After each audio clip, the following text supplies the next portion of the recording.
Hi, this is TapCat, and welcome to part 2 of my conversation with BK, the author of the mod A Better Advent 2 for XCOM 2. Now, if you missed part 1, there's a link to it in the description, and I highly recommend checking that out first. Without further ado, we'll pick up the conversation exactly where we left off last time. I'll tell you another change that I particularly liked. One of my least favorite aspects of both XCOM games that I've played is how panic works, and that especially at low level, something happens, and you have this soldier who freaks out, and he'll shoot at one of your other guys, and that enemy unknown was especially bad about that. Yeah. And so, if you had an alien kill one of your guys, it could set off a cascading effect that basically leads to a squad wipe. As people panic, you lose control of them, and they start shooting at each other. And I hated both the fact that they shoot at each other, but also I just feel like Game Design 101 is when I'm not playing, I'm just watching the game play for me. That's not interesting, and it's not fun at all. You just took that guy from my hands, and I don't like that personally. So I really appreciated that you kind of dialed down the chances of people shooting at each other. Yeah, they mostly hunker down, yeah. They still have a chance to throw a grenade or take a shot, but it's dialed down a lot. Mm-hmm. Yeah. So personally, you have my thanks because I don't like, and I think hunkering down also, it's just more logical. If you're panicked, you're going to try to hide, right? I mean, I think most people are going to do that, not try to shoot their friend that they came here with. Now, of course, I made you pay for the change, of course. Of course. How vanilla works is that enemies don't shoot at panicked soldiers ever, unless they have absolutely no other targets. So if your soldier panics, he's safe. He's really 100% safe from enemy shots now. This can almost be a good thing for you. Oh, I hope this guy panics, else he gets killed by the flank shot over there. And that's something that happens in vanilla, but no longer happens in Better Advent. I made them shoot whoever they want. So that's interesting. So that's something I had not picked up on. I didn't realize that if my guy was panicked. I noticed sometimes, one thing I believe they changed in the game, it used to be if you got grabbed by a Viper, other aliens would shoot at you. And of course, you were out of cover. Mm-hmm. So it was almost just a death sentence for a soldier that got grabbed. Now, subsequently, I noticed I never saw them shoot at one of my guys that had been grabbed again, like if he was still bound. And so I believe that they patched it and changed that behavior. But I don't know that for a fact. It's just what I've observed personally.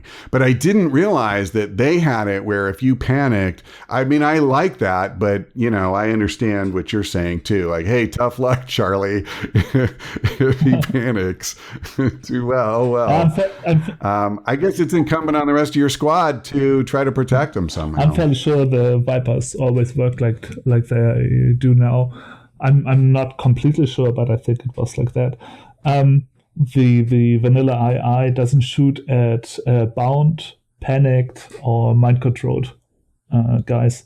And I just took the panic out of there. Hi, Future TapCat here, and I just wanted to break in for a moment on a topic of whether soldiers who were bound by Vipers were ever shot at in XCOM 2. I was absolutely certain I remembered this happening to me, but after speaking to BK, I reviewed over 20 videos from my earliest XCOM 2 series, and I couldn't find a single instance of it. Was I just so afraid of it happening that it left that strong of an impression on me? I think that must be the case, and that BK was dead on, unless someone can point me to video evidence of it actually happening. And now, back to the conversation.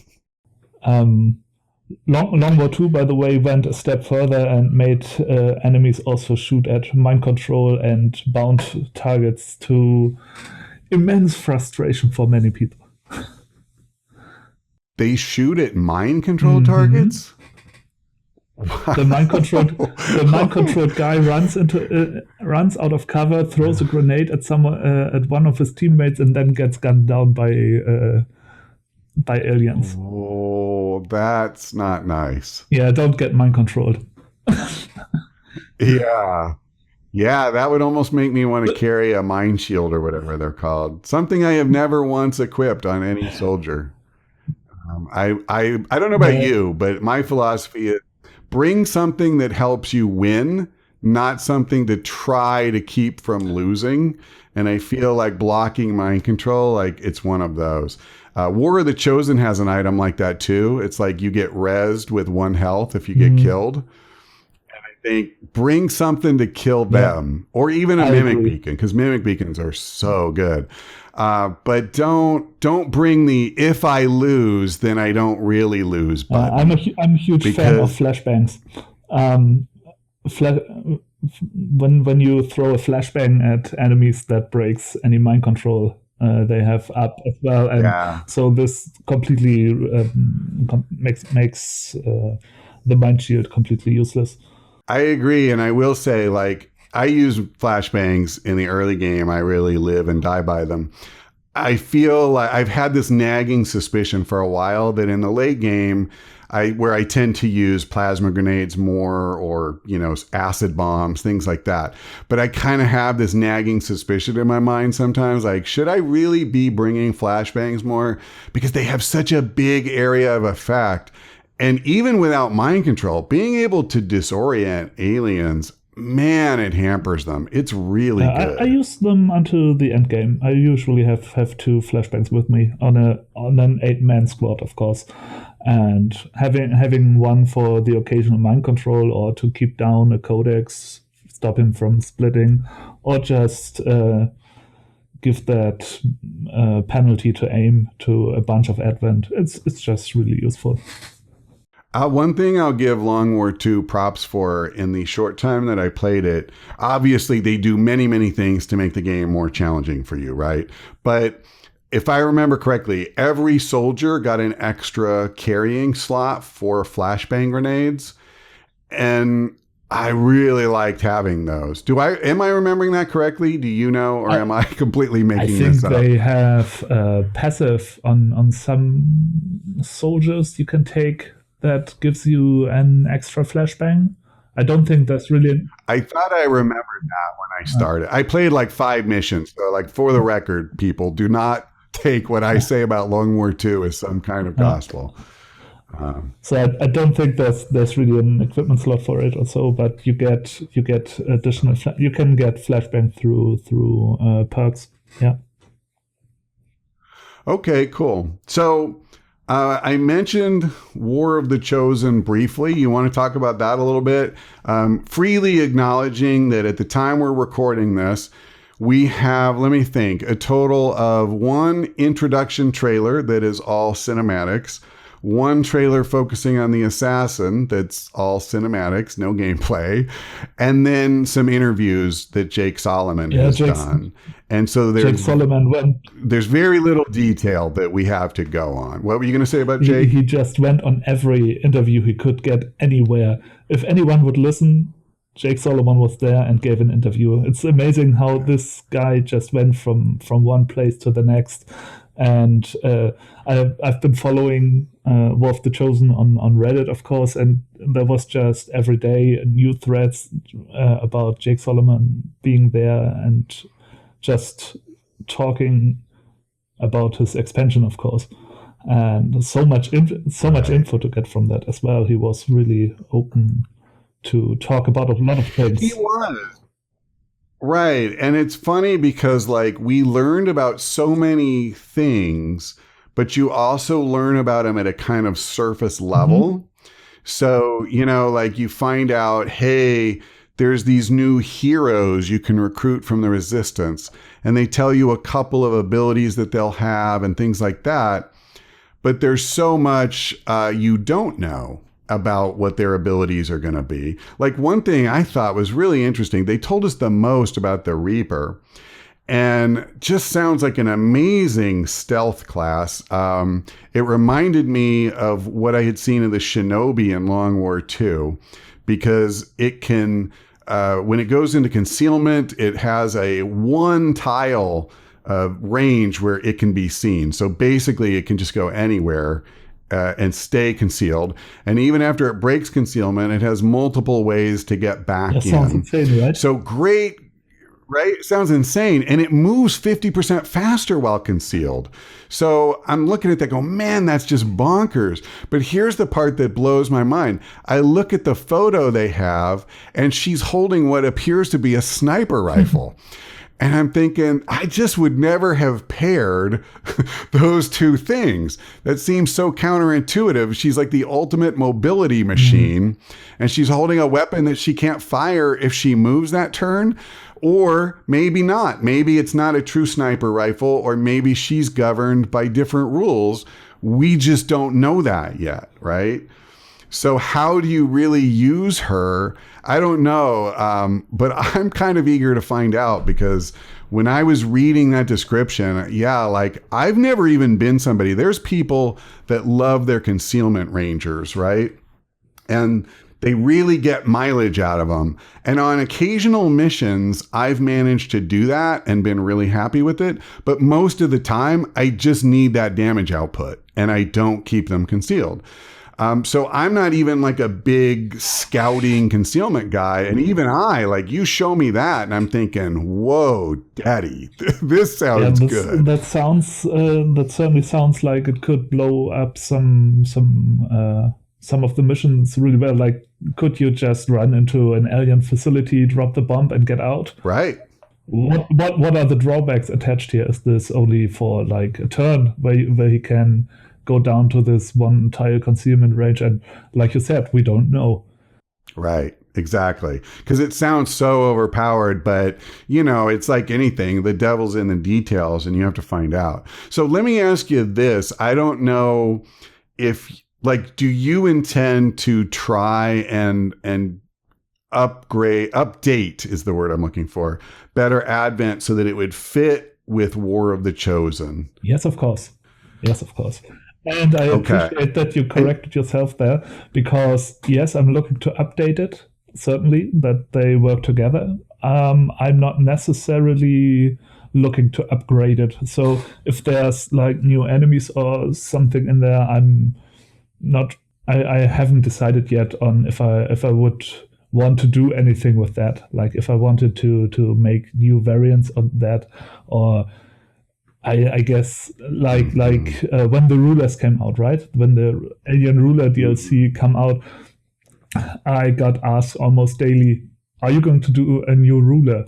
And I said, I don't know. And up to today, I didn't, because I don't really feel that it's necessary. And just from what we heard so far about the expansion, it doesn't really sound like expanding on the three chosen ones to have a fourth or whatever is really all that necessary, or something that I'd be interested in doing. Right. I mean, they're going to add the Purifier and there were a couple, the Spectre, Priest. And I think the other one's called the Priest. Yeah. So who knows? Like, you may see something there and get inspiration. You may not. You'll have to see, because they haven't focused on them a lot.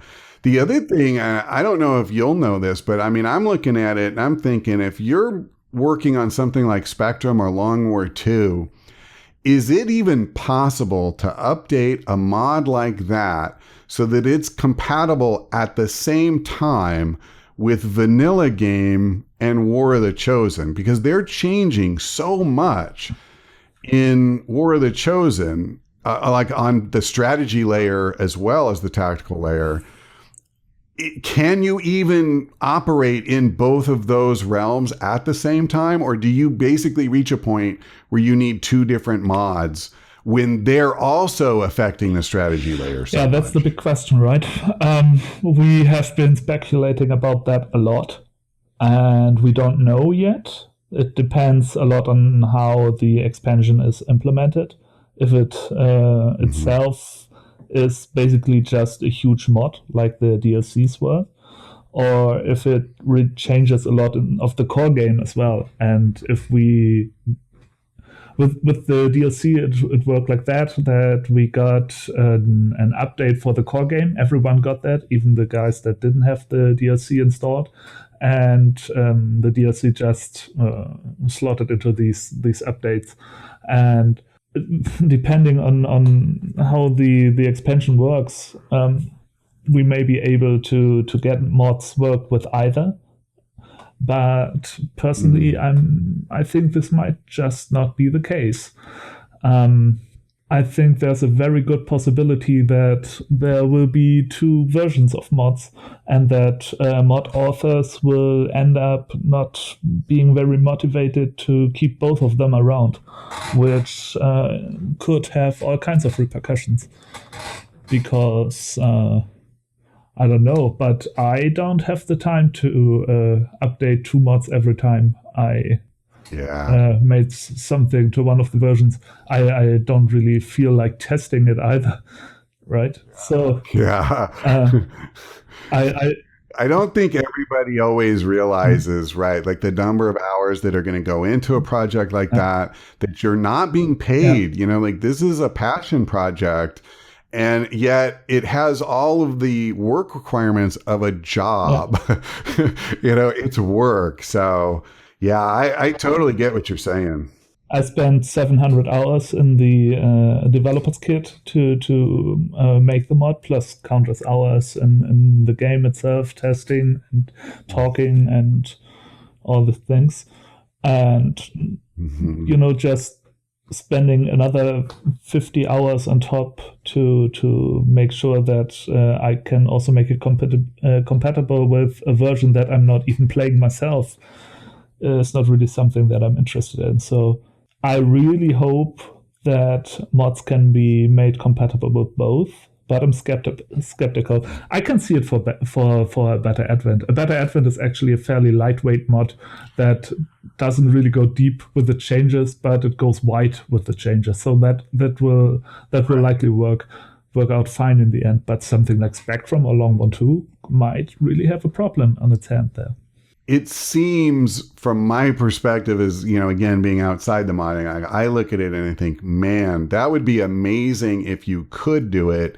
It seems unlikely to me, but yet, like you said, the mods like Better Advent or even smaller ones, like one of my favorites is Gotcha, the flank preview and stuff like that. You could totally see that just, you know, boom, done, easy peasy. But some of these, I fear people are going to have their work cut out for them. And what's going to happen is, like you said, they're going to gravitate to one version or the other. Everybody's going to play War of the Chosen when it comes out. It's the new hotness. But then it's either going to retain people's interest or it's not. And at that point, we'll find out where the player base goes. And I suspect modders are going to tend to go there with them, you know? Yeah. The biggest problem, I think, is going to be mods that somehow tinker with the UI. UI mods have always been the ones that are most likely to conflict with each other. So if you have multiple things that add buttons or introduce new windows or whatever, those are always the problem. Gotcha is in the lucky position of being the only one to really change a lot with that particular area, but it's a UI mod and could also run into problems if... So even that's so funny. So even that one could end up getting squeezed. And what I'm hearing is my beloved Overwatch All could be in trouble. Say it ain't so. I can't lose that. I can never go back. I hope, you know what? That's something I wish, because it's so clear that Firaxis was inspired, among other things, by the modding community. You can look at some of the features they've implemented and see mods influence, no question. Yeah. I would hope that some of the things like Gacha and like Overwatch all that are very popular with people, I would love it if they actually implemented that into the core gameplay and make the mod unnecessary. Yeah, there's going to be something like Gacha in the expansion, actually. You will be able to hold down a key when you target with your cursor somewhere, and it will show you, as I imagine, some sort of list which enemies you can target from there. So that's absolutely something that's going to be in War of the Chosen, and it will remain to be seen if everyone is going to get that as an upgrade for the base game, or if it's really strictly content for the expansion. And this would be one of the things that could make Gacha either incompatible with the one version or the other. Mm-hmm. Yeah, I guess that's true. And you raised another point that I've been thinking about, which is that besides War of the Chosen being released, and if you want to cough up, I'm guessing $40 or more. We're going to find out what the price is at some point. We don't know yet. Yeah. And you can play that. But there will be a patch to the base game at the same time. I have no doubt of that. But what's going to be in it? Yeah. We don't have any info at all that I'm aware of on that. And it's actually going to be really important what's in it. For the modders, that's going to be huge. We expect, we really hope for a lot of improvements in that area, and from this patch. Yeah, I'm with you. So I'll tell you another thing I really liked about the information that came out. We talked earlier about the alien rulers, and I said I felt like they overdid the reaction phase a little bit, and I liked your prime approach better. And I thought it was so interesting. They didn't use the exact same model that you did, but they are dialing back those reaction phases a notch and not having them respond to every single thing anymore. So that kind of tells me like they're looking at it the same way. I think they got a lot of feedback on the rulers and how they were perceived. Well, personally, I like them. I like them with all. With everything they bring. They're really memorable. Their mechanics are unique. They provide a good challenge. I am a much bigger fan of the rulers than many people. But considering that the game that Firaxis makes, the vanilla XCOM 2 game, is of course targeted at a larger audience, and not everyone is looking into this hardcore challenge where you can play on legend and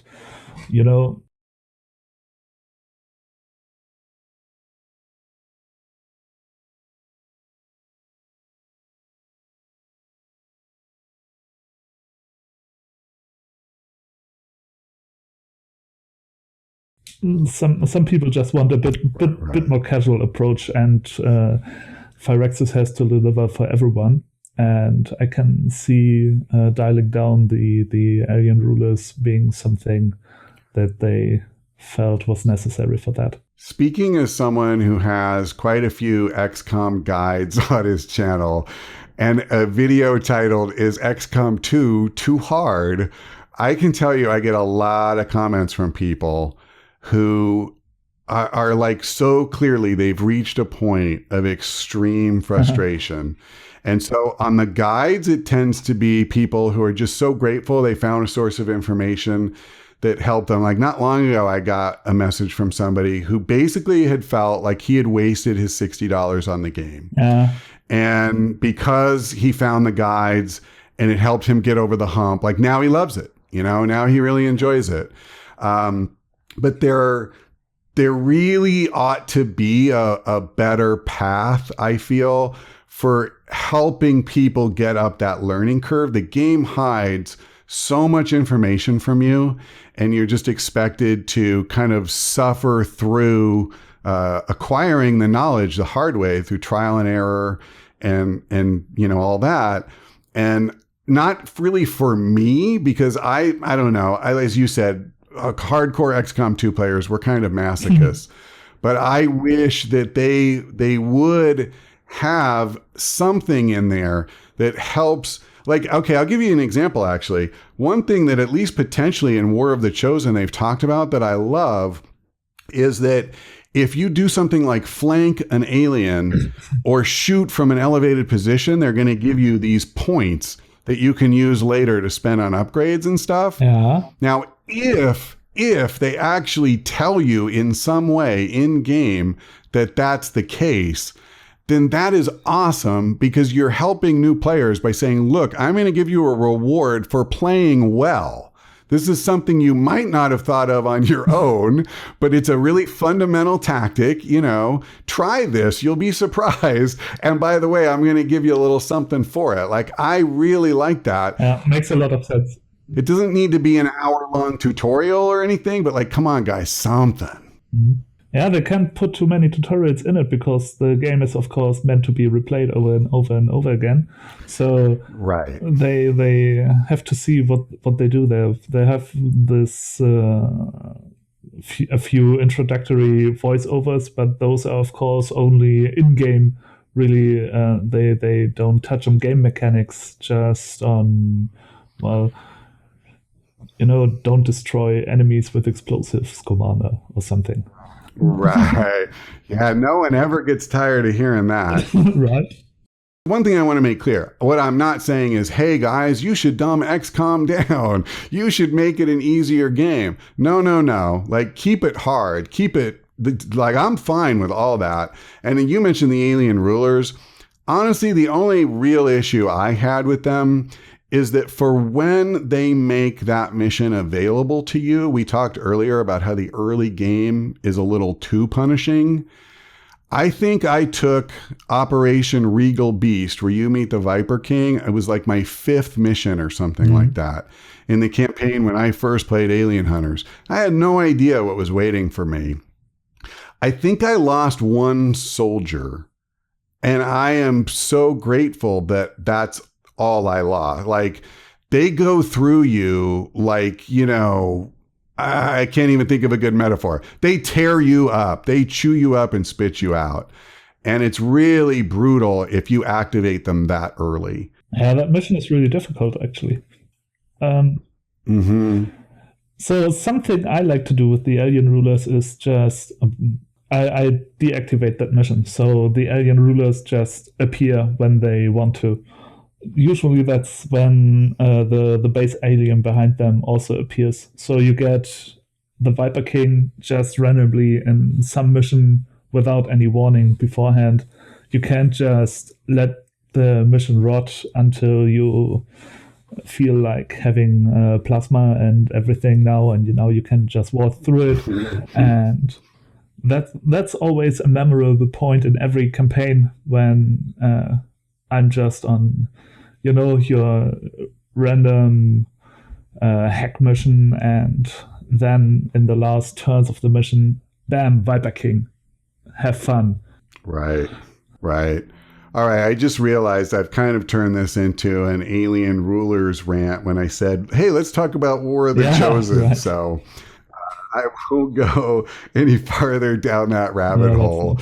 I think I'm just traumatized from the times I watched the Berserker Queen in particular smash some of my poor soldiers to death. So let me just ask you this. As you look at War of the Chosen and the information we have so far, is there one or two aspects of it in particular that you look at and think, oh, that looks like it could be really cool? Yeah, I'm looking at the things on the strategy layer. The fatigue implementation they have. I'm really looking forward to that. Soldier fatigue as a mod is a mainstay on my own mod list for my own campaigns, because I like building a wide roster and rotating through them, and having something like that bit toned down in the main game sounds really cool, because it means I can just drop another mod and have some cool mechanics built into the base game. And also this where my soldiers grow attached to each other and pair up. That sounds cool too. The bonding mechanic. Getting to Yeah, right. I think there was something with using your engineers and scientists somewhere on the map. So Yeah, yeah, on covert actions. since XCOM 2 came out, there was always this desire to have something more on the strategy layer. So tactical was always fine, and once I had my own mod in place, I was absolutely satisfied with the tactical layer. But strategy was all this thing on the Hologlobe was a bit dry, and I was looking for something that would spice it up. Now, Long War 2 didn't do it for me. It did too much, in my opinion. And I didn't feel like spending so much time between missions doing just random clicking everywhere. And these things that the expansion bring sound to me like they could be a really cool middle ground between the two extremes. One where you just have the mission on the Hologlobe coming up like 2 per month, and otherwise you spin the globe and nothing happens from the Right.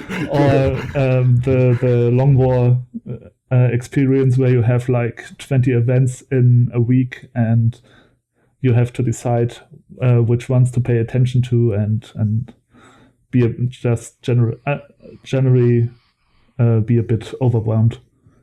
So Yeah, Long War 2, it adds a lot. And it's very clear to me because I get asked a lot, like, hey, are you going to play Long War 2? Are you going to play Long War 2? yeah, of course. And even after I tried it and I recorded a video, I've mentioned it multiple times, like, it's just really not my thing. I'm glad it exists because a lot of you obviously really like it, but yeah, it's a fantastic mod. No question about it, right? yeah, but it's just, for me, it added a lot, but I didn't necessarily like what it added. And so I'm not really drawn to it. But I think I actually lost the point I was going to make as I went down that rabbit hole.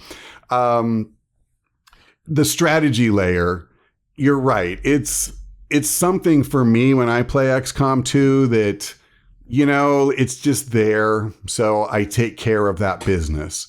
But I'm waiting to go out on the next mission.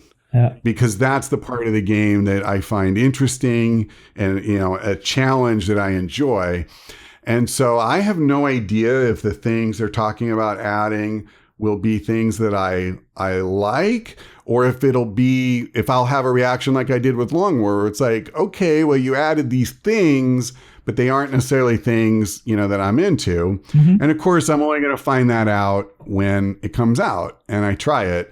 And I think that's actually a point, by the way. I, for a long time, was kind of resistant about trying Long War 2 or trying even better Advent 2 because I just was reluctant to use these gameplay changing mods. And what I realized once I started, I subscribed to Long War. I played, I think it was 5 or 6 missions. And there were things I liked, there were things I didn't like. But the thing is, like, you're not paying money for this.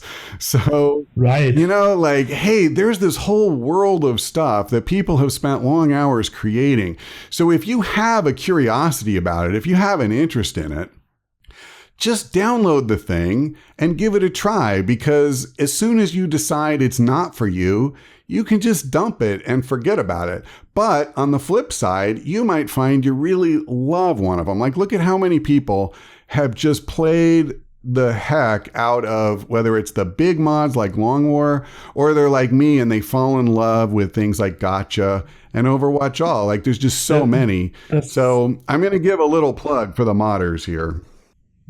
Yeah. There's so many different things, and even if you're not looking for sweeping game changers, there's certainly things that you might enjoy. Like I don't know, if you thought the timers were too punishing, there's a mod for that. If you think they're not punishing enough, there's a mod for that. If you just want to have some more customization options because you want your whole crew to look like the Avengers, I am fairly sure there's a mod for that. And there's just so much content there. that it's almost difficult to find to find whatever you want, but Yeah, I agree. more content can't be a bad thing. And That was literally probably my biggest challenge. And one of the reasons I ended up making a video talking about my 5 favorite quality of life mods, they weren't even gameplay mods, but just trying to highlight for people like, hey, here's some things that just make XCOM a little more fun to play, at least for me. Check them out. And a video that I never made, but I've thought about, maybe I will someday, things people don't like about XCOM and the mods that fix them. And the mission timer seemed like... that sounds like a great video. Yeah, someday when I have more time. Yeah, because like those 2 in particular really jump out at me as things that like, oh my God, people hate that. Yeah. So fix it. Just make it go away and don't stress about it. Yeah, that's an opinion you hear really often. And personally, I think the timers are actually one of the best things in XCOM 2 when I compare it to Enemy Within, because they force you to get active, to not just overwatch creep slowly over the map like you used to do in XCOM 1. So having this timer tick down, it just makes things more exciting in my opinion. But I have absolute if that playstyle of playing slow and deliberately and maybe even overcautious is the playstyle that you like, then well, you have the tools to make it happen. Thanks to mods, yes. Yeah, I'm with you. I actually don't mind the timers that much. On very, very rare occasions, I've had missions where, like one in particular, it was the second mission of the campaign where I used Better Advent. And it had nothing to do with Better Advent. It was that of the 4 soldiers I brought on Operation Gatecrasher, the one that should have been a specialist was either hospitalized or killed. I can't remember. But I didn't have a specialist for the second mission, and it was a hacking mission, of course. And so I came so close to getting there before time ran out. But I was concerned before it started, and that's what ended up happening is I ran out of time. It's plain and simple. But that said, so failing one mission in a campaign compared to, you watched the bulk of the campaign, how many times did we come down to the very end and the tension and the drama, and it just makes the mission so much more interesting, right? Like it's stressful, but in a good way. So I'm kind of with you on that. I do understand there's a whole other school of thought about how people like to play. And that's why I do say like, hey man, if you want to get rid of that, get rid of that. But for me, I actually am pretty okay having that timer and keeping that tension and, keeping me coiled like a spring, because I'm afraid I'm not going to get there. And to get back to War of the Chosen, War of the Chosen is actually going to come with some extra options that you can use, similar to the old, what was the name, second something options, where you can double all timers, both the ones in missions and the avatar timers for XCOM 2. So they thought of everything. That's really cool. I'm glad. I just feel like giving players some choice is good, and whether it's options like that or one of the things in War of the Chosen that I like is I think they have introduced some new choices. Like you mentioned bonding and fatigue. We don't know the specifics, so I don't know if I'll ultimately be happy with how they implement them or not. But there were definitely things that, as I was absorbing this information, I thought, this is good because it's going to force me to go, do I want to go this way or do I want to go that way? And if you can make those choices interesting enough, like the sit rep was another thing where you can pick missions. Right, yes. That have a unique flavor. I'm really anxious to see that because I'm hoping it'll be really, a good addition. Yeah, absolutely. All right. Well, I'm realizing I've kept you for quite a while. I really appreciate your time. I don't want to abuse that. Oh, it's no bother. And also, I want to keep I want to keep the interview at a length where somebody might actually watch it from start to finish. But no, thank you very much for your time and sharing your thoughts. Maybe we can do it again at some point, like if we know more about War of the Chosen and we can talk in more concrete terms. Yeah, sure. I'd be up for it. Okay, cool. So, all right. Well, thank you very much. That's going to be all for now. And thank all of you out there for watching. I hope we see you next time. Bye-bye.